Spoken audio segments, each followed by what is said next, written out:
ബന്ധപ്പെട്ടുകൊണ്ടുള്ള ഒരു ചോദ്യമാണ്.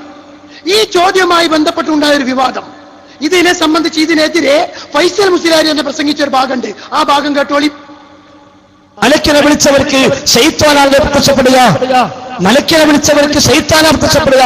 അതുകൊണ്ടാണ് നാളെ പരലോകത്ത് മലക്കുകളെയും അവർ ആരാധിച്ചവരെയും ഒരുമിച്ച് കൂട്ടിയിട്ട് നിങ്ങൾ ഇവർ ആരാധിച്ചിരുന്നുവോ എന്ന് ചോദിക്കുമ്പോൾ മലക്കിന്റെ മറുപടി എന്താ? അവർ ജിന്നുകളെയാണ് ആരാധിച്ചിരുന്നത്. നിങ്ങൾ ഇവർ ആരാധിച്ചിരുന്നുവോ എന്ന് ചോദിക്കുമ്പോൾ മലക്കിന്റെ മറുപടി എന്താ? അവർ ജിന്നുകളെയാണ് ആരാധിച്ചിരുന്നത്. കാരണം എന്താ? മലക്കേന്ന് വിളിച്ചു, മുമ്പിൽ പ്രത്യക്ഷപ്പെട്ടു മലക്കല്ല, ജിന്നായിരുന്നു, ശൈത്താനായിരുന്നു. അല്ല, ശൈത്താൻ നോക്കിയെടുക്കുക അന്നത്തെ വിളിച്ചു കിട്ടുമോ നോക്കിയിട്ട്. മലക്കേന്ന് വിളിച്ചു, മുമ്പിൽ പ്രത്യക്ഷപ്പെട്ടു മലക്കല്ല, ജിന്നായിരുന്നു, ശൈത്താനായിരുന്നു. അല്ല, ശൈത്താൻ നോക്കിയെടുക്കുക അന്നത്തെ വിളിച്ചു കിട്ടുമോ നോക്കിയിട്ട്.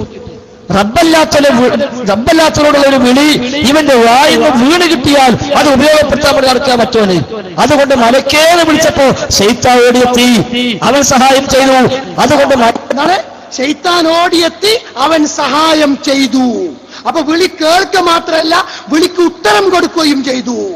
പുളിക്കൽ ഈ രണ്ട് ക്ലിപ്പും ഇട്ടുകൊണ്ട് ഞാൻ വിശദീകരിച്ചു.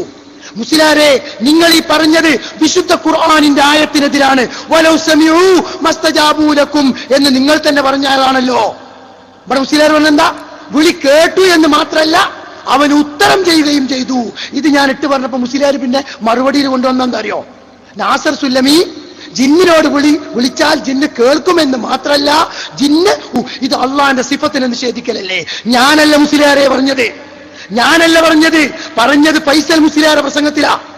ഫൈസൽ മുസ്ലിയാരുടെ പ്രസംഗത്തിൽ പറഞ്ഞ് ഞാനവിടെ പ്രത്യേകം പറഞ്ഞു, ഇത് ഖുർആനിന്റെ നസ്സിന് എതിരാണ്, ആയത്തിനെതിരാണ്, ഖുർആനിന് വിരുദ്ധമാണ്, ഖുർആനിന്റെ കടക്കിലാണ് മുസ്ലിയാര് കത്തിവച്ചിരിക്കുന്നത് എന്ന് ഞാൻ അവിടെ വിശദീകരിച്ചു. റബ്ബല്ലാത്തവരോടുള്ള ഒരു വിളി ഇവന്റെ വായിന്ന് വീണ്, അല്ല, ശൈത്താൻ നോക്കിയെടുക്കുക അന്നത്തെ വിളിച്ചു കിട്ടുമോ നോക്കിയിട്ട്. റബ്ബല്ലാത്തവരോടുള്ള ഒരു വിളി ഇവന്റെ വായിന്ന് വീണ് കിട്ടിയാൽ അത് ഉപയോഗപ്പെടുത്താൻ വേണ്ടി നടക്കാൻ പറ്റുമോ? അതുകൊണ്ട് മലക്കേന്ന് വിളിച്ചപ്പോ ശൈത്താൻ ഓടിയെത്തി, അവൻ സഹായം ചെയ്തു. അത് ശൈത്താൻ ഓടിയെത്തി മാത്രമല്ല, സഹായം ചെയ്യുകയും ചെയ്തു. അതിനാണ് ഇസ്തിജാബത്ത് എന്ന് പറയാ. അതാണ് ഖുർആനിലെ. എന്നിട്ട് മൂപ്പരിങ്ങനെ, എനിക്ക് ഖുർആൻ തിരിയില്ല, ഞാൻ സമ്മതിച്ചുതരാം. എന്നാൽ ഈ രണ്ടുങ്ങൾ തിരുത്താൻ തയ്യാറാവുമോ?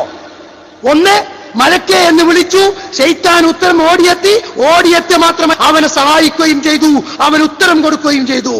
രണ്ട്, ലാ യസ്മഉ ദുആക്കും ഇൻ തദഊഹും ലാ യസ്മഉ ദുആക്കും എന്ന ആയത്തിന്റെ വിശദീകരണത്തിൽ ഏത് മുഫസ്സിറ ആ ആയത്തിന്റെ വിശദീകരണത്തിൽ റഖീബിനെയും അതീദിനെയും ഉൾപ്പെടുത്തിയത്? ഇത് വളരെ കൃത്യമായി അവിടെ വിശദീകരിച്ചതാ. എന്നിട്ട് ഈ ഭാഗം ഇട്ടില്ല. അയാളുടെ പ്രസംഗം മുപ്പരിട്ടു. പക്ഷെ അവസാന ഭാഗം ശൈത്താൻ ഓടിയെത്തി അവനെ സഹായു എന്ന ഭാഗത്തില്ല. നമ്മൾ ക്ലിപ്പിട്ടാലോ അത് കട്ടുമുറിച്ചതാണ് എന്നിവർ പറയുകയും ചെയ്യും. സ്വന്തം ക്ലിപ്പ് കട്ടുമുറിച്ചിട്ടുകൊണ്ട് ആളുകളെ തെറ്റിദ്ധരിപ്പിക്കേണ്ട ഗതികേട് ഈ ജിന്ന് വിഭാഗത്തിന് ഉണ്ടായി എന്നതാണ് സങ്കടകരമായ അവസ്ഥ.